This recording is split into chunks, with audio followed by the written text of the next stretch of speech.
Bienvenue dans cette nouvelle revue de moi-même, Jetfire. Cette fois-ci, Dreadwing Voyager Class Prime. Une figurine que j'ai eue il y a une semaine, qui est sortie il y a genre 6 mois au Québec. Quelqu'un m'avait. Un de mes chums m'a dit. Un de mes amis m'a dit ah, jette-le, il est écœurant, tout ça. Là, je parle du mode véhicule. Ah, il est pas bon le mode véhicule. Ah, absolument, il est pas bon. Regardez tout ce gros undercarriage dégueulasse là. Moi je déteste. Je déteste là. Mais encore pire là. La pièce qui se plie, qui forme le bas du torse. Qui se déplie pour faire un os. Désolé pour ça. Un gros carré ici. Un gros rectangle. Ici les pièces quand même. Ici c'est pas si pire. Pas si pire pareil. Puis vous avez déjà tout de suite remarqué, moi j'ai des petites ailes ici, j'en ai pas. J'en ai pas. Je vais demander à Hasbro de m'en envoyer parce que je n'ai pas. Et je trouve ça dommage que je les ai pas parce que c'est un jouet incomplet. Fait que aussi dites-le moi si cette pièce là c'est vraiment juste mon robot ou c'est aussi le vôtre. J'ai quand même malgré ce gros point négatif, c'est quand même un beau, chouette avion qui nous rappelle... me rappelle un peu des Seekers G1, parce que c'est à peu près la suite logique de Seekers. Et en plus, lui, il y a un frère qui est mort qui s'appelle Skyquake, fait que c'est un deuxième repas, on va dire. Puis c'est un deuxième personnage. Couleur bleu foncé, un beau bleu foncé, j'adore. Mix avec le jaune, un jaune.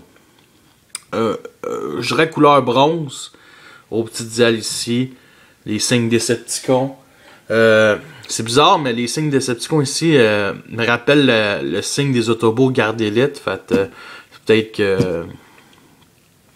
que lui c'est un Garde Élite Decepticon, peut-être pas. Bon, en tout cas, Dreadwing, on sait pas vraiment. J'aime beaucoup sa personnalité dans la série.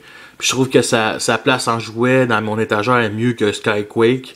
Skyquake qui était là 2 épisodes, lui qui est là une saison, presque 15 épisodes au complet. Ben, une saison, presque une saison au complet. Fait que mérite un peu plus être dans l'étagère. Bon, train d'atterrissage derrière ici, non, c'est vraiment collé. Lui ici qui fait que, bon, c'est comme n'importe quel avion Transformer. Maintenant, on leur plie. Regardez-moi le light. Le light piping qui est quand même très beau. Beau cockpit aussi, ça c'est la suite parce que cette pièce-là, c'est pour mettre cette superbe arme qui est dégueulasse, qui peut tirer du roquette au-dessus de lui. C'est vraiment laid. Ou on peut mettre aussi l'épée, mais ça sert absolument à rien. Je pense pas qu'il y a des combats de gladiateurs qui se passent dans les nuages. Bon, beaucoup de points négatifs aussi. Bon, on voit les mains ici, les pieds qui sont repliés. C'est assez basique comme figurine. Je suis déçu du mode véhicule. Très déçu. Mais en même temps, ce qu'il aurait pu faire mieux, absolument. Il aurait pu faire un avion fermé, complet. Les pieds sont gigantesques. Ils l'ont carrément moffé. Au moins le mode véhicule, là. Bon, il y a des pièces caoutchoutées pour pas que les enfants se blessent ici sur le nez. Des petites ailes ici derrière. Bon, moi j'aime bien. C'est pas catastrophique. Bon, j'aurais pu être du plastique bien normal. Moi ça aurait fait la job. Comme j'avais dit, la couleur bronze, c'est les pieds aussi. Aussi du light piping jaune qu'on voit ici derrière, en dessous du véhicule. Qu'on voit les bras ici tout complet. Oh, le bas du torse, les pieds. C'est pas caché, c'est pas beau. C'est pas beau tout de suite. Moi je l'ai acheté à 15$, puis sérieusement, je l'aurais jamais acheté plein prix. Rétro-fusée ici aussi. J'aime bien. Comme on voit dans la série. J'ai même pas le goût de vous montrer les armes en dessous qu'on peut les mettre ici parce que c'est tellement laid. Là. En tout cas, je pense que vous avez compris le concept. Petites ailes ici aussi en caoutchouté, j'aime bien.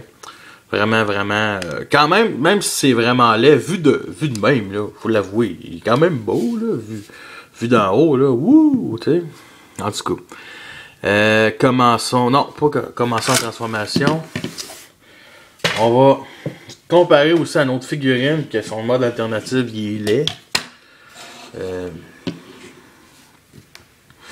Megatron Robo in Disguise, qui est un petit peu plus gros que Deadwing, qui me plaît pareil. Il me plaît pareil, mais au moins c'est ça qui est ça. Bon, commençons la transformation de ce gaillard. Si je comprends bien, on va commencer par les pieds comme d'habitude. Bon, les pieds sont coincés ici par une pièce qui sont accrochés l'aile derrière. Fait qu'on fait juste détacher la petite aile. Et oui. Et on fait juste replier comme ça. Bon. Le bas du torse, on le replie comme ça. Comme ça. Ça va être déjà fait. Ça va être déjà fait. Là, par contre, là, je suis un peu mêlé, ok? Les bras ici, on fait juste les sortir comme ça.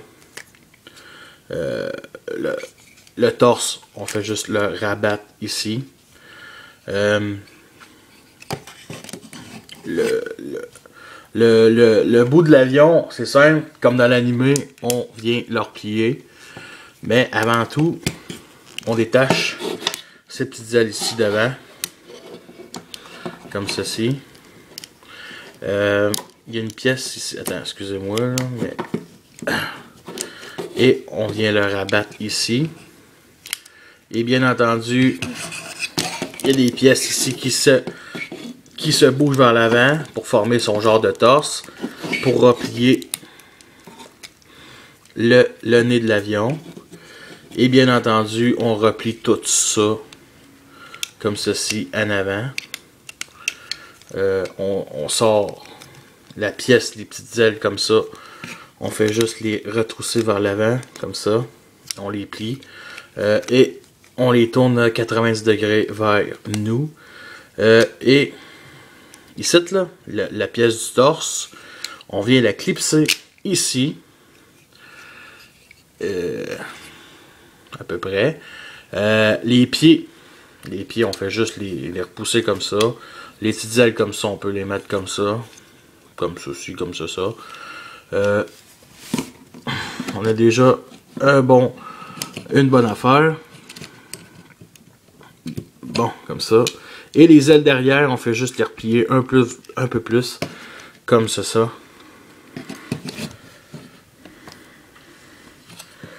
Comme ça. Comme vous voyez.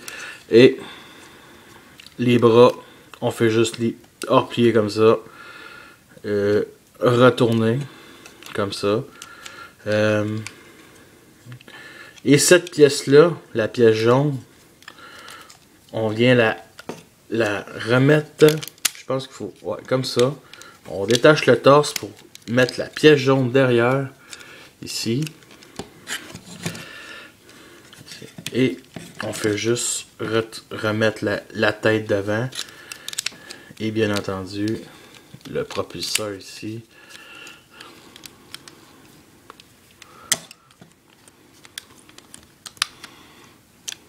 Bon. Puis comme ça. Et le propulseur, on le ramène derrière ici. Comme ça.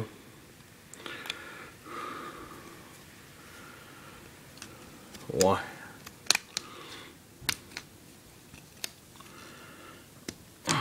Ouais. Comme ça. Bon. Excusez-moi. Là.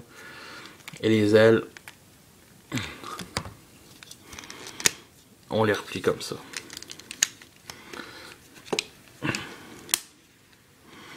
Bon. Wouh. Et les bras, bien entendu, l'autre bras, on fait comme le bras. On fait comme ça. Comme ça. Comme ça. Comme ça.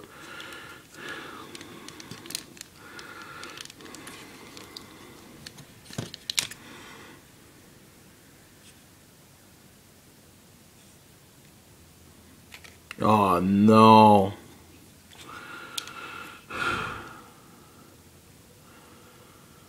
Ouh, ça vient de tout détacher. Ah. Bon, ben, c'est une pièce que malheureusement elle va être très fragile à faire. Mais ça se place comme ça. Et nous avons notre Dreadwing. Ah, désolé pour la transformation, je pense que j'ai fait un peu hors champ. J'ai essayé de replacer ça, j'ai essayé de checker, mais en tout cas. Je suis un peu déçu aussi. Bon, on va dire que si le mode véhicule il est assez ordinaire, le mode robot, lui, il a pas le choix d'être vraiment écœurant. Puis il l'est au moins. Il l'est moins avec ses armes, là. Une arme, une arme MechTech. Qui reprend vraiment l'idée de Dark of the Moon. Honnêtement, je crois que c'est le premier Power Razor que je vous montre. Celui qui a une arme MechTech qui est vraiment dégueulasse. Vraiment, j'aime vraiment pas. C'est vraiment ordinaire. Si au moins on pourrait la mettre comme dans la série. Comme ça. Replier comme ça. En tout cas. Bon, on peut la mettre sur le bras. Et il y a même une petite lumière qui fait que wouh, c'est vraiment une laideur. Mais bon, pas plus grave que ça. Mais ça lui fait quand même un bon backpack dans son dos. Quand on peut mettre l'arme accrochée dans son dos, là, vraiment c'est une bonne idée. Ça peut empêcher cette pièce-là de s'enlever. Chris. Bon. Comme ça. Bon. Et il y a bien entendu son sabre, comme dans la série. Je pense que c'est un sabre, le même genre de sabre qu'Optimus Power Razor il y a. Je trouve ça un peu dommage, mais tout à fait compréhensible. Et faut l'avouer, il y a quand même l'allure. Bon. Et bien entendu, on peut même la mettre derrière ici. Comme dans la série.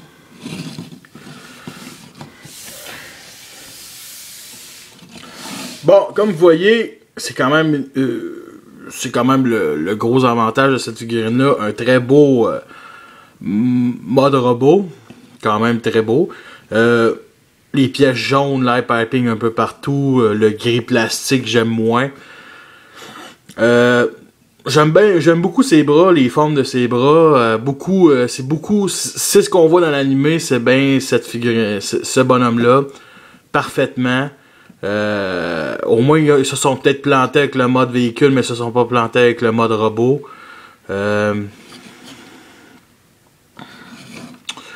Ouais. Puis regardez la tête très détaillée qu'on voit beaucoup dans l'animé. Très bien détaillé, c'est ce qu'on voit dans l'animé, mais qu'est-ce que je voulais dire. Vraiment, vraiment très belle. Je ne crois pas que c'est du light piping, mais des yeux rouges. Bizarre ça. Light piping est vraiment là pour absolument rien. Absolument rien. Rien qui fait que le light piping soit là. Vraiment stupide. Il aurait pu au moins, je sais pas, rajouter une gimmick à la tête. Mais bon, c'est pas plus grave que ça. Les sourcils, les petites cornes sur le côté, vraiment très bien détaillées. Ouais, vraiment là. Puis je vais vous comparer bien entendu avec son maître. Tel qu'une figurine. Une petite affaire de moins pour la tête. Moi ça me plaît. Juste ça là, moi ça me plaît. J'aime ça quand le chef, le Big Boss, il est plus gros que les autres. Puis que même si c'est tous les deux des voyageurs, ça me plaît que Megatron ait une petite tête de plus, mais il est plus fait en hauteur que largeur. Comparé à Dreadwing, que lui, il est plus proportionné à sa taille.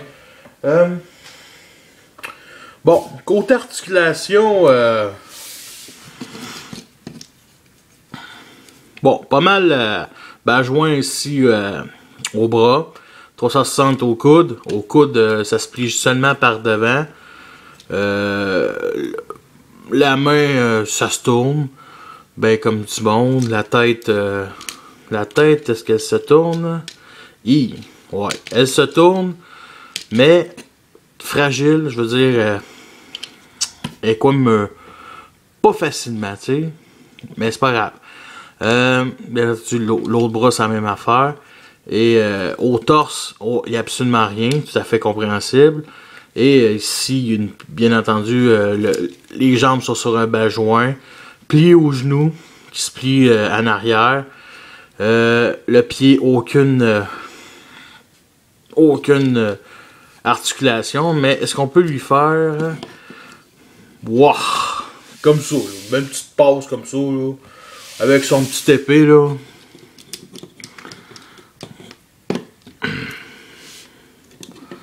Wow! Wow, c'est quand même très cool, quand même comme figurine.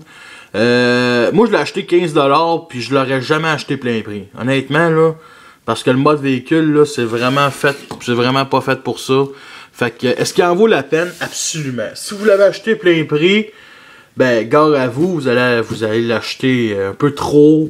Mais si vous l'avez acheté en spécial, que ça soit rabais de 5, 10, 15$ là, c'est quand même une bonne figurine pour le prix de 15$, parce que je trouve que 30$ se sont moffés pas mal. Ils se sont pas mal moffés. C'est ça que je trouve dommage des fois. Il y a beaucoup de figurines qui sont de même, que le mode robot il est écœurant, ou le mode véhicule il est écœurant, mais le mode robot ou l'autre mode il est toujours nul. Hasbro décide depuis une couple d'années, ils font souvent ça. Puis moi ça fait des figurines que j'achète. Pis qu'un jour, je vais sûrement délaisser. Est-ce que Dreadway, je vais le délaisser? Je pense pas. Lui, il est quand même dans Prime. Mais, je vais jamais acheter Skyquake. Ça, c'est certain. Fait que, sur ça, je vous remercie. Puis à la prochaine. La prochaine va être sûrement Megatron Prime. Et à la prochaine.